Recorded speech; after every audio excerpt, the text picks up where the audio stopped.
فرصة إلهي وبحية لكن قرن هي مهمة تاس وحلينا هاي قرن كان دافعنا جماعة يسقبسوا عسكرتها لودهم وإنا إنه جماعة يسقبسنا إذا مدينة لوجر مده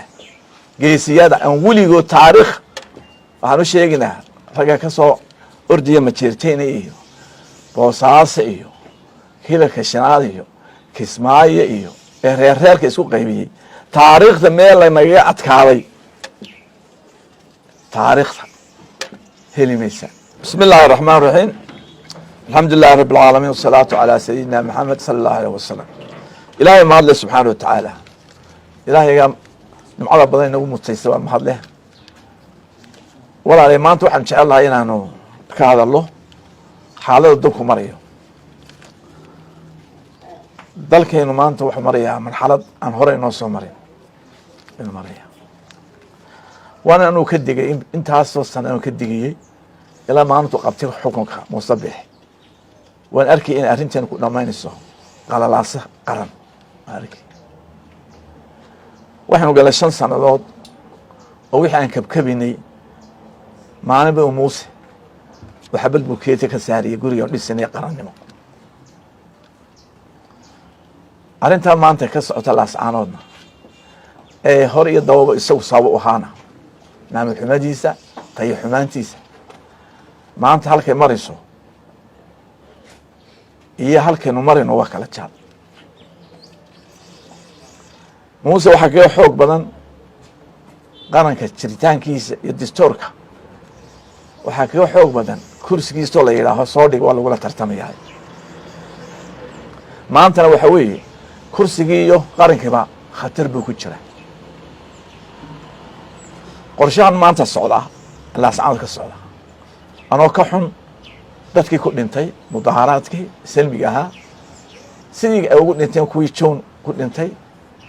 iyo August ku dhintay Hargeysa Erigaawo iyo Burcawa kuwa la sacad ku dhintay mudaharaadka waan ka xunay dadka sibilka ah ee la sacad ku dhintay dagaalkii u dhaxeeyay ciidamada qaranka Soomaaliland iyo xoogga ku soo duulay Soomaaliland waan ka xunay qorshahan lagu waxa weeye qorshe Soomaaliland la doonayo in lagaga saaro khariidada Afrika iyo adduunka qorshahan waxa ka shaqeeyay in farmaajo 5 sano oo xamar ku amarto gaarinay qorshahan wuxuu leeyahay guddi sare oo isir ku sameeysan oo 22 G21 leeyahay guddidaas oo rag badan oo siyaasiyiin oo Israa'iil ka soo jeeda beeshaas ay ka mid yihiin sida Umar ra'iisul wasaarayaashii hore Umar Abdirashiid ka mid yahay Abdiwahaab Abdiwaliga magaalada Saaya haanjireen ra'iisul wasaare Farmaajo Faara Macalin oo Kenya ka soo jeeda siyaasiyiin ka wasiiraan jiray in jangeli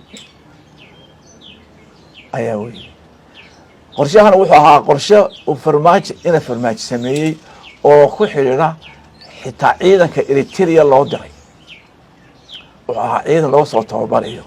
Soomaaliya lagu baabiyo horta Soomaaliland waa dalalka Afrika ee xornimada helay 60kii taa Kenya la mid tahay Tanzania la mid tahay Nigeria ma wada qaadan saddexda dal ee Soomaalida ee Djibouti iyo Somaliland iyo Soomaaliya waa saddex wadan oo Afrikaan ah oo adduunka yaqaan xuduuda international cid ka saar kartaa ma jirto anaga qaadnay awooyaashii abayaasha qaaday mar oo Somaliland iyo Soomaaliya yiin ku sameeyay yuunkaas miciisu ahaa in 5 Soomaali la isku keeno koobiye sideenkii Maxamed Siyaad Barre ayaa ka tanaasulay wadanka NFD leeyahay ee Soomaaliya dhigto 7 wuxuu ka tanaasulay Djibouti 8 wuxuu ka tanaasulay Ogaden halkaas horta shantii himiladii Soomaaliya isku ku baaba wax maanta Soomaaliland la yiraahdo ma jiri kartana wax aqliga lama aha Maxamed Siyaad Barre isku dayay in himiladii SNM in dalka soo celiso shacabka reer Soomaaliya ila xasuuqay uu ku fiirgaroobay maantana G21 ku guuleysan mayso xaaraan bay ka tahay. waxaad socotaa durbaan qabiil oo isira oo meel kasta la iskaga yimi oo laascaanood la doonayo in noqoto stagekii Soomaaliland lagu burburinayay. waxaan leenahay ragga durbaanka garaaciyo isirka ah ee ku samaysan tacasub qabiil arrintu ku laascaanood ku ekaan maysa geeska intaas Afrika Soomaaliya degto dhan way gaaraysaa. muqdisho ay ka soo hanjabisaan ee hub ka soo qaadanaysaan ku nabad ku joogi maysaa hadday bahasha noqoto isir loo dagaalamo qoomiyadda Soomaalidu hadday meeshii wada degtaba ku dagaalanto wadan wacankaasi laascaanood ku ekaan maayo. meelaha ay ka soo gurmateen ay ka qarxi doontaa gudiin.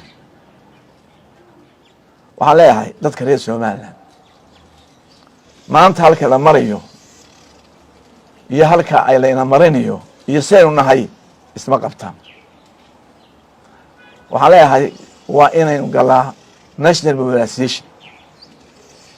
waa inaynu gamcays qabsanaa ciidamadiina loo gurmadaa geesiyada aan weligood taariikh.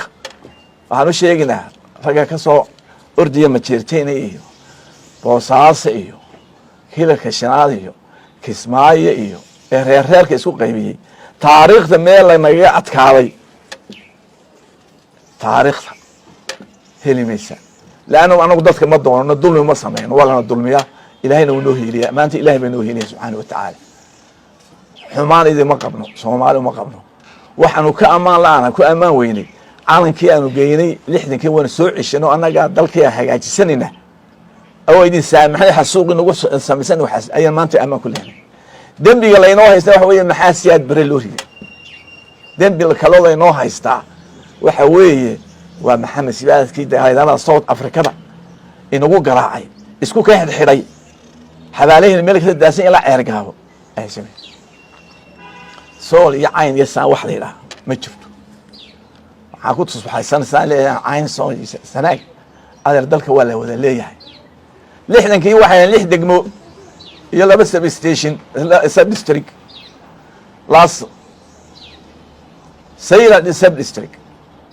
Boorame district Hargeysa district Berbera district Burca district Laascaanood district Ergaaba district sub district laas qoray. si loo kala deganaana waa la yaqaana caruurta iyo maatida ay ka dhargiseen sool iyo sanaag iyo cayn waxaa leeyahay ka noqdo wax aqliga gala maayo wax suurtageliyana maaha. cayn boohooda waxaa ka soo bixi jiray laba xildhibaan ee ka soo jiray oo dadka wada dega ah xadkay ku taala wala wada leeyahay districtgaas. marka sheekada iska dhaaf waxaan ku talinayna reer Soomaaliland maanta muuse waxaan taaganahay dalka aqligiisa ku daafici mayne aqligii Soomaaliland halkii maalintii Suldaan uu ka hadlay Suldaan Maxamed Xirsi Qani ayay maanta la taaganahay. aqliga muuse dalka lagu badbaadin maayo. wixii aan talo ka leenahay muustana hoos baan u dhiibi doonaa. talo qaran ayaa loo baahan yahay oo aynu doonayno inaynu arrintaa Soomaalilandna jiritaankeeda ku difaacno ku beenayno beentan dul iyo dibadba la gaarsiiyey ee well calculated ah ee loo kala harin ilaa iyo inta beenta laga buuxiyey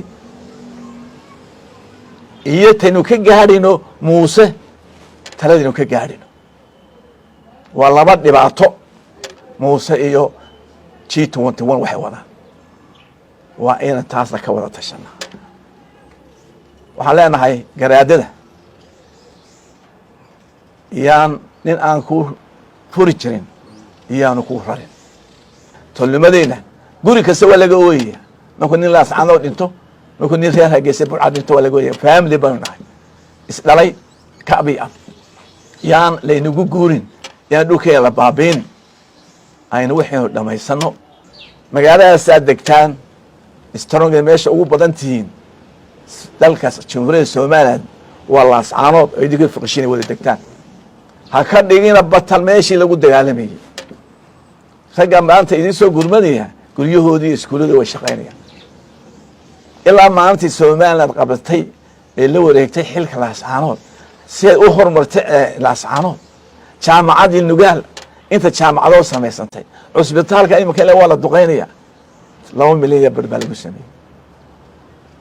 si magaalada u korto waa aragteen maanta maxaa weeye wahabaaya waa la idin soo gurmaday waa la bilaqaysanaya tugraq bi ka caabanaya dadka tugraq degana inaan ka yimi ma jeerteenaya waxaan leenahay ma jeerteenaya waxaan leenahay ma jeerteenaya halu gooynina hora berigi aad tiraahin waxa soo rogaal celiyay maxamed siyaad bare ya rul cadaag ma soo rogaal celiyay soo urursaday idigoo kismaayo maraya ayaa la sheegay markii dagaalku bilaabmay ya meeshan xabad markay dhacdo munaafiqnimo ma jirto waa qori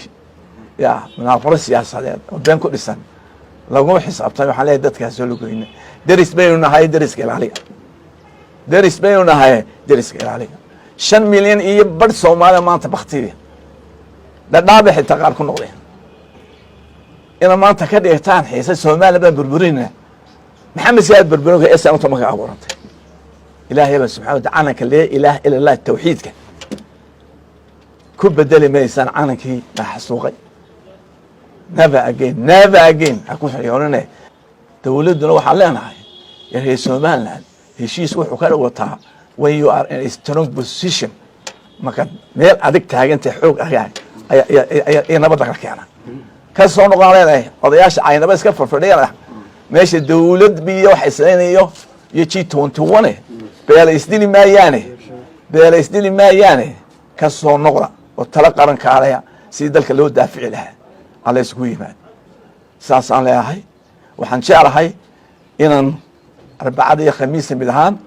xildhibaanada reer Soomaaliland ilaahay barakeeyo waa guriga sharciga inoo dejsan maanta xildhibaanada Soomaaliland oo inuu qarankan si loo badbaadin lahaa aan ka wada tashano maadaama ay tihiin saddexdii dhaqaale qaranka mid ka mid ah tihiin waa inaynu isku nimaadnaa qadan isku casuumaya waxaan leeyahay ilaahay subhanahu wa ta'ala ilaahay Soomaaliland ha adkeeyo ilaahay cadawgeena ha jabiyo subhanahu wa ta'ala xaq daro kuma socone ilaahay subhanahu wa ta'ala naga badbaadi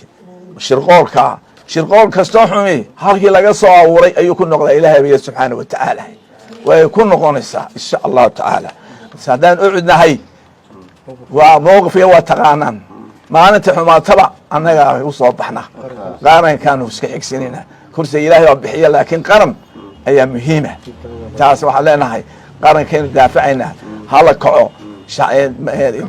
gacmaha isqabso askarta haloo doon muqumad haloo sameeyo wayna baaburo muqumada ya la raba waxa la geeyo askarta la geliya isgarab taaga geesiyada wiligood baan laga adkaanin noolaada ma leenahay